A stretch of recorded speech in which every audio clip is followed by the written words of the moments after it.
ಎಲ್ಲರಿಗೂ ನಮಸ್ಕಾರ. ಹೇಗಿದ್ದೀರಾ? ಎಲ್ಲರೂ ಚೆನ್ನಾಗಿದ್ದೀರಾ ಅಂತ ಅನ್ಕೋತೀನಿ. ಎಲ್ಲ ನನ್ನ ಪ್ರೀತಿಯ ಶ್ರೀ ಗುರು ರಾಘವೇಂದ್ರ ಸ್ವಾಮೀಜಿಗಳ ಭಕ್ತಾದಿಗಳ ಕುಟುಂಬಕ್ಕೆ ಮಹಿ ಮೋಟಿವೇಶನ್ ಯೂಟ್ಯೂಬ್ ಚಾನಲ್ಗೆ ನಿಮ್ಮೆಲ್ಲರಿಗೂ ಕೂಡ ಪ್ರೀತಿಯಿಂದ ಸ್ವಾಗತ. ಗುರುರಾಯರ ಆಶೀರ್ವಾದ, ಅನುಗ್ರಹ, ಕರುಣಾ ದೃಷ್ಟಿ ನಿಮ್ಮ ಮೇಲೆ, ನಿಮ್ಮ ಕುಟುಂಬದ ಮೇಲೆ ಯಾವಾಗಲೂ ಕೂಡ ಇರಲಿ. ನೀವೆಲ್ಲರೂ ಯಾವಾಗಲೂ ನಗ್ನಗ್ತಾ ಇರಬೇಕು. ರಾಯರ ಆಶೀರ್ವಾದದಿಂದ ನಿಮ್ಮೆಲ್ಲ ಕಷ್ಟಗಳು ಕೂಡ ದೂರ ಆಗಲಿ ಅಂತ ಕೇಳ್ಕೊಳ್ತಾ, ಸ್ನೇಹಿತರೆ, ಈ ಒಂದು ವಿಡಿಯೋದಲ್ಲಿ ಜಯ ಏಕಾದಶಿಯ ಒಂದು ವಿಶೇಷತೆ ಏನು ಅಂದರೆ, ನಮಗೆ 8ನೇ ತಾರೀಕು 8/2/2025 ಇದೇ ತಿಂಗಳು ಬಂದಿರತಕ್ಕಂತಹ ಜಯ ಏಕಾದಶಿಯ ಒಂದು ವಿಶೇಷತೆ ಏನು, ಮಹತ್ವ ಏನು ಅನ್ನೋದ್ರ ಬಗ್ಗೆ ಈ ಒಂದು ವಿಡಿಯೋದಲ್ಲಿ ನಿಮಗೆ ಸಂಪೂರ್ಣವಾಗಿ ನಾನು ತಿಳಿಸ್ಕೊಡ್ತಾ ಇದ್ದೀನಿ. ಜೊತೆಗೆ ನಮಗೆ ತಿಥಿ ಯಾವಾಗ ಪ್ರಾರಂಭ ಆಗುತ್ತೆ, ಯಾವಾಗ ತಿಥಿ ಮುಕ್ತಾಯಗೊಳ್ಳುತ್ತೆ ಅನ್ನೋದ್ರ ಬಗ್ಗೆ ಕೂಡ ಈ ಒಂದು ವಿಡಿಯೋದಲ್ಲಿ ಸಂಪೂರ್ಣವಾಗಿ ನಿಮಗೆ ತಿಳಿಸ್ಕೊಡ್ತೀನಿ. ಮೊದಲನೇದಾಗಿ, ಈ ಜಯ ಏಕಾದಶಿಯ ದಿನ ಯಾರು ಶ್ರದ್ಧೆ ಭಕ್ತಿಯಿಂದ ಉಪವಾಸ ಇದ್ದು ಮಹಾವಿಷ್ಣು ದೇವರಿಗೆ ಮತ್ತು ತಾಯಿ ಲಕ್ಷ್ಮೀ ದೇವಿಯನ್ನು ಪೂಜೆ ಮಾಡ್ತಾರೋ, ಪೂಜೆ ಸೇವೆಯನ್ನು ಸಲ್ಲಿಸ್ತಾರೋ ದೇವಿಗೆ, ಅವರಿಗೆ ಸಂಪೂರ್ಣ ಶುಭ ಫಲಗಳನ್ನು ಕೂಡ ಮಹಾವಿಷ್ಣು ದೇವರು ಕೊಡ್ತಾರೆ. ಮಹಾವಿಷ್ಣು ದೇವರ ಒಂದು ಅನುಗ್ರಹ ಕೂಡ ಆಗುತ್ತೆ ಅನ್ನುವಂಥ ಒಂದು ಸತ್ಯವಾದ ನಂಬಿಕೆ ಕೂಡ ಇದೆ. ಜೊತೆಗೆ ಈ ದಿನ ಉಪವಾಸವನ್ನು ಮಾಡೋದ್ರಿಂದ ಮಾಡುವಂಥ ವ್ಯಕ್ತಿಗಳು ಜೀವನದಲ್ಲಿ ರೋಗಗಳಿಂದ ಮುಕ್ತಿ ಹೊಂದಿ ಅವರಿಗೆ ಆರೋಗ್ಯ ಪ್ರಾಪ್ತಿ ಆಗುತ್ತೆ ಅನ್ನುವಂಥ ನಂಬಿಕೆ ಕೂಡ ಇದೆ. ವ್ಯಕ್ತಿಯು ಪಾಪದಿಂದ ಮುಕ್ತಿ ಹೊಂದಿ ವೈಕುಂಠ ಧಾಮವನ್ನು ಪಡಿತಾನೆ.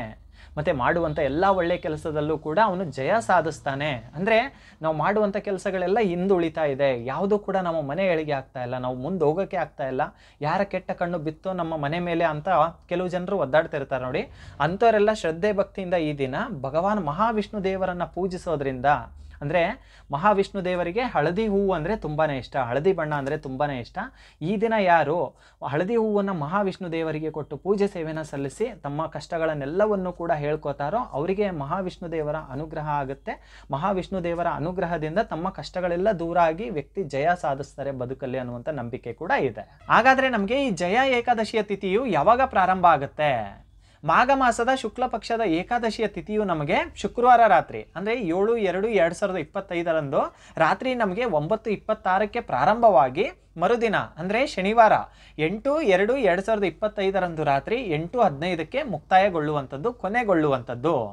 ಉದಯ ತಿಥಿಯ ಪ್ರಕಾರ ನಮಗೆ ಈ ಬಾರಿ ಜಯ ಏಕಾದಶಿಯ ಉಪವಾಸವನ್ನು ನಾವು 8/2/2025 ಆಚರಿಸಲಾಗುತ್ತೆ. ಹಾಗಾದರೆ ಈ ಜಯ ಏಕಾದಶಿಯ ಒಂದು ಪಾರಾಯಣಕ್ಕೆ ಶುಭ ಸಮಯ ಯಾವುದು ಅಂದರೆ, ದ್ವಾದಶಿ ದಿನ. ಎಲ್ಲರಿಗೂ ಗೊತ್ತಿರುವ ಹಾಗೆ ಏಕಾದಶಿ ಆದ ಮಾರನೇ ದಿನ ದ್ವಾದಶಿ ಇರುತ್ತೆ. ದ್ವಾದಶಿ ದಿನ ನಾವು ಎಲ್ಲರೂ ಕೂಡ ಉಪವಾಸವನ್ನು ಮುರಿತೀವಲ್ವಾ. ಉಪವಾಸವನ್ನು ಮುರಿಯೋದಕ್ಕೆ ನಮಗೆ ಶುಭ ಸಮಯ ಯಾವುದು ಅಂತ ಅಂದರೆ, ಬೆಳಗ್ಗೆ 7:04 ನಮಗೆ 9:17 ಕೂಡ ಒಂದು ಪಾರಾಯಣಕ್ಕೆ ಶುಭ ಸಮಯ ಆಗಿರುತ್ತೆ. ಎಲ್ಲರೂ ಕೂಡ ಶ್ರದ್ಧೆ ಭಕ್ತಿಯಿಂದ ಒಂದು ದೇವರ ಮೇಲೆ ನಂಬಿಕೆನ ಇಟ್ಟು ಈ ಒಂದು ಏಕಾದಶಿಯ ವ್ರತವನ್ನು ಅಷ್ಟೇ ಶ್ರದ್ಧೆ ಭಕ್ತಿಯಿಂದ ಮಹಾವಿಷ್ಣು ದೇವರನ್ನು, ಮಹಾಲಕ್ಷ್ಮಿ ದೇವರನ್ನು ಮನಸ್ಸಲ್ಲಿ ನೆನೆಸ್ಕೊಂಡು ಮಾಡೋಣ. ನಮ್ಮ ಬಾಳಿನ ಎಲ್ಲ ಕಷ್ಟಗಳು ಕೂಡ ದೂರ ಆಗಿ ನಾವು ಮಾಡಿರುವಂಥ ಚಿಕ್ಕ ಪುಟ್ಟ ತಪ್ಪುಗಳನ್ನು ಕೂಡ ದೇವರು ಕ್ಷಮಿಸಿ ನಮಗೂ ಕೂಡ ಒಳ್ಳೆಯದನ್ನ ಮಾಡಲಿ. ಮುಖ್ಯವಾಗಿ ರಾಯರ ಅನುಗ್ರಹ ಕೂಡ ಖಂಡಿತವಾಗ್ಲೂ ಆಗತ್ತೆ. ಯಾಕಂದರೆ ಏಕಾದಶಿಯ ದಿನ, ಪ್ರತಿ ಏಕಾದಶಿಯ ದಿನವೂ ಕೂಡ ರಾಯರು ಉಪವಾಸ ಇರ್ತಾರೆ. ಏನನ್ನು ಸಹ ಸೇವಿಸೋದಿಲ್ಲ. ಸಂಪೂರ್ಣವಾಗಿ ರಾಯರು ಕೂಡ ಉಪವಾಸ ಇರ್ತಾರೆ. ರಾಯರೊಂದಿಗೆ ನಾವು ಕೂಡ ಒಂದು ಸೇವೆನ ಮಾಡೋಣ, ರಾಯರ ಅನುಗ್ರಹ ಕೂಡ ಪಡ್ಕೊಳ್ಳೋಣ, ಮಹಾವಿಷ್ಣು ದೇವರ ಒಂದು ಆಶೀರ್ವಾದವನ್ನು ಕೂಡ ಪಡ್ಕೊಂಡು ನಮ್ಮೆಲ್ಲರ ಬಾಳಲ್ಲೂ ಕೂಡ ದೇವರು ಸುಖ ಶಾಂತಿ ನೆಮ್ಮದಿನ ಕೊಟ್ಟು ಕಾಪಾಡಿದರೆ ಸಾಕಲ್ವಾ. ಜೊತೆಗೆ ಇನ್ನೊಂದು, ಯಾರೆಲ್ಲ ಈ ಒಂದು ಏಕಾದಶಿಯ ವ್ರತವನ್ನು ನಾನು ಶ್ರದ್ಧೆ ಭಕ್ತಿಯಿಂದ ಮಾಡ್ಬೇಕಂತ ಅನ್ಕೊಂಡಿರ್ತೀರೋ, ಮಾಡ್ತೀನಿ ಅಂತ ಅನ್ಕೊಂಡಿರ್ತೀರೋ, ಅಂಥವರೆಲ್ಲ ಸೂರ್ಯ ಉದಯಿಸುವ ಮುನ್ನ ಎದ್ದು ಸ್ನಾನವನ್ನ ಮಾಡ್ಕೊಳ್ಳಿ. ಸಾಧ್ಯವಾದರೆ ನೀವು ಬ್ರಾಹ್ಮಿ ಮುಹೂರ್ತದಲ್ಲಿ ಪೂಜೆ ಸೇವೆಯನ್ನು ಸಲ್ಲಿಸಿದ್ರೆ ತುಂಬಾನೇ ಒಳ್ಳೆಯದು.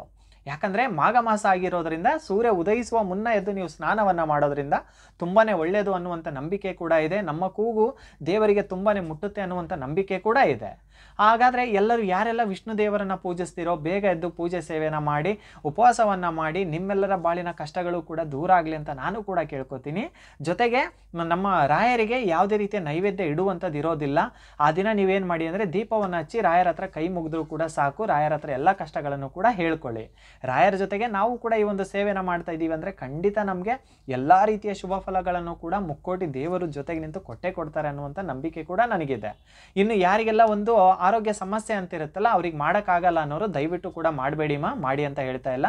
ಆದರೆ ಯಾರಿಗಾಗುತ್ತಲ್ಲ, ಮನೇಲಿ ಯಾರೋ ಒಬ್ಬರು ಮಾಡಿ, ಬೆಳಗ್ಗೆ ಬೇಗ ಎದ್ದು ಮನೆಯನ್ನೆಲ್ಲ ಒರೆಸ್ಕೊಂಡ್ಬಿಟ್ಟು ಸೂರ್ಯ ಉದಯಿಸುವ ಮುನ್ನ ಸ್ನಾನವನ್ನು ಮಾಡಿಕೊಂಡು ಪೂಜೆ ಸೇವೆನ ಶುರು ಮಾಡಿ ಉಪವಾಸವನ್ನು ಮಾಡಿ ಖಂಡಿತ ಸಂಪೂರ್ಣ ಫಲಗಳನ್ನು ಕೂಡ ಮಹಾವಿಷ್ಣು ದೇವರು ನಿಮಗೆ ಕೊಡಲಿ ಅಂತ ಹಾಗೂ ಯಾರೆಲ್ಲ ಏಕಾದಶಿಯ ಉಪವಾಸವನ್ನು ಹೊಸದಾಗಿ ಶುರು ಮಾಡಿರ್ತೀರೋ, ಅಂದರೆ ಇಷ್ಟು ದಿನ ನೀವು ಯಾವುದೇ ರೀತಿ ಏಕಾದಶಿಯ ಉಪವಾಸವನ್ನು ಮಾಡಿರಲ್ಲ, ಈ ಒಂದು ವ್ರತವನ್ನು ಮಾಡಿರಲ್ಲ, ಯಾರೆಲ್ಲ ಹೊಸದಾಗಿ ನಾನು ಕೂಡ ಮಾಡಬೇಕಂತ ಅನ್ಕೊತಿದ್ದೀನಿ, ನನಗೂ ಕೂಡ ಒಂದು ದೇವರ ಒಂದು ಅನುಗ್ರಹ ಆಗಬೇಕಂತ ಅನ್ಕೊಂಡಿರ್ತೀರಲ್ಲ, ಯಾರೆಲ್ಲ ಶುರು ಮಾಡ್ತಿರ್ತೀರಲ್ಲ, ಅವರೆಲ್ಲ ವಿಶೇಷವಾಗಿ ಏನು ಮಾಡಿ ಅಂತಂದರೆ ಬೆಳಗ್ಗೆ ಬೇಗ ಎದ್ದು ಸ್ನಾನ ಮಾಡಿಕೊಂಡು ರಾಯರ ಹತ್ರ ಪ್ರಾರ್ಥನೆನ ಮಾಡ್ಕೊಳ್ಳಿ. ರಾಯರೇ, ನನ್ನ ಬಾಳಲ್ಲಿ ಇಷ್ಟೊಂದು ಕಷ್ಟಗಳಿದೆ, ಅದಕ್ಕೋಸ್ಕರ ನಾನು ಪ್ರತಿ ಗುರುವಾರ ಆಗಿಲ್ಲ ಅಂದರೂ ಕೂಡ ಏಕಾದಶಿಯ ದಿನ ನಾನು ಉಪವಾಸವನ್ನು ಮಾಡ್ತೀನಿ, ನಿಮಗೆ ಒಂದು ಸೇವೆನ ಸಲ್ಲಿಸ್ತೀನಿ, ನನ್ನ ಬಾಳಲ್ಲಿ ಇರ್ತಕ್ಕಂಥ ಎಲ್ಲ ಕಷ್ಟಗಳನ್ನು ದೂರ ಮಾಡಿ ನಿಮ್ಮ ಜೊತೆಗೆ ನಾನು ಇದ್ದೀನಿ ಅನ್ನುವಂಥ ಧೈರ್ಯವನ್ನು ಕೊಟ್ಟು ಕಾಪಾಡಿ ಸ್ವಾಮಿ. ನನಗೆ ಯಾವುದೇ ರೀತಿಯ ದುಡ್ಡು ಆಸ್ತಿ ಅಂತಸ್ ಮೇಲೆ ನನಗೆ ಆಸೆ ಇಲ್ಲ, ನನಗಿರೋದು ಒಂದೇ ಆಸೆ, ನಿಮ್ಮ ಅನುಗ್ರಹ ಬೇಕು, ನಿಮ್ಮ ಆಶೀರ್ವಾದ ಬೇಕು ರಾಯರೇ, ನೀವು ಜೊತೆಗಿದ್ದು ಕಾಪಾಡಿ. ನನ್ನ ಮನಸ್ಸಲ್ಲೂ ನೋವಿದೆ, ನನ್ನ ಜೀವನದಲ್ಲೂ ಕಷ್ಟಗಳಿದೆ, ಅದು ನಿಮಗೆ ಗೊತ್ತಿರೋದೆ, ಎಲ್ಲವನ್ನು ದೂರ ಮಾಡಿ ಕಾಪಾಡಿ ನನ್ನಪ್ಪ. ನಾನು ಕೂಡ ಈ ಒಂದು ಏಕಾದಶಿಯ ಉಪವಾಸವನ್ನು ನನಗೆ ಆದಾಗ ನಾನು ಮಾಡ್ಕೊಂಡು ಹೋಗ್ತೀನಿ, ಸಾಧ್ಯವಾದಷ್ಟು ನಾನು ಯಾವುದನ್ನು ಕೂಡ ಮಿಸ್ ಮಾಡ್ದೇನೆ ಏಕಾದಶಿಯ ಉಪವಾಸವನ್ನು ಮಾಡ್ತೀನಿ. ಒಂದೊಂದು ವೇಳೆ ಏನಾದರೂ ಮಿಸ್ ಆದರೆ ದಯವಿಟ್ಟು ಕ್ಷಮೆ ಇರಲಿ ನನ್ನಪ್ಪ ಅಂತ ಶ್ರದ್ಧೆ ಭಕ್ತಿಯಿಂದ ರಾಯರ ಹತ್ರ, ತಂದೆ ಹತ್ರ ಹೇಳ್ಕೊತಾ ಇದ್ದೀನಿ ಅನ್ನೋಷ್ಟು ಒಂದು ಪ್ರೀತಿಯಿಂದ ನಂಬಿಕೆಯಿಂದ ಹೇಳ್ಕೊಂಡು ಶುರು ಮಾಡಿ. ತುಂಬಾ ಒಳ್ಳೆಯದು. ಯಾಕಂದರೆ ನಾವು ಏನನ್ನಾದರೂ ದೇವರ ಹತ್ರ ಹೇಳಬೇಕಂತ ಅಂದರೆ ದೇವರು ಮುಂದಿದ್ದಾರೆ, ನಮಗೆ ಕೂತಿದ್ದಾರೆ, ನಮ್ಮ ಕಷ್ಟಗಳನ್ನು ಕೇಳ್ತಾ ಇದ್ದಾರೆ ಅನ್ನೋ ಒಂದು ನಂಬಿಕೆನ ಇಟ್ಟು ಕೇಳಿಕೊಂಡಾಗ, ಒಂದು ಧೈರ್ಯದಿಂದ ನಾವು ಯಾವುದನ್ನ ಒಂದು ಒಳ್ಳೆಯ ಕೆಲಸಕ್ಕೆ ಕೈ ಹಾಕಿದಾಗ ನಮಗೆ ದೇವರ ಅನುಗ್ರಹ ಕೂಡ ಇರುತ್ತೆ, ದೇವರ ಬೆಂಬಲ ಕೂಡ ಇರುತ್ತೆ. ನಾನು ಹೇಳೋದಿಷ್ಟೇ, ಯಾವೆಲ್ಲ ಕೆಲಸಗಳು ಹಿಂದುಳಿದಿದೆ, ಯಾವೆಲ್ಲ ಕಷ್ಟಗಳಿಂದ ನೀವು ಒದ್ದಾಡ್ತಿದ್ದೀರಲ್ಲ, ಅವೆಲ್ಲದರಿಂದ ಕೂಡ ನಿಮಗೆ ಎಲ್ಲ ಕಷ್ಟದಲ್ಲೂ ಕೂಡ ಜೊತೆಗಿದ್ದು ದೇವರು ಕಾಪಾಡಲಿ. ನಿಮ್ದು ಯಾವೆಲ್ಲ ಕೆಲಸಗಳು ಹಿಂದುಳಿದಿದೆಯಲ್ಲ ಅವೆಲ್ಲವೂ ಕೂಡ ಮುಂದೆ ಬಂದು ದೇವರು ಮುಂದೆ ನಿಂತು ನಿಮ್ಮನ್ನು ಗೆಲ್ಲಿಸ್ಕೊಡ್ಲಿ ಅಂತ ನಾನು ಕೂಡ ಕೇಳ್ಕೊತೀನಿ. ಖಂಡಿತ ಒಳ್ಳೆಯದಾಗುತ್ತೆ, ನಿಮ್ಮೆಲ್ಲರಿಗೂ ಕೂಡ ಒಳ್ಳೆಯದಾಗಲಿ. ನಮಸ್ಕಾರ.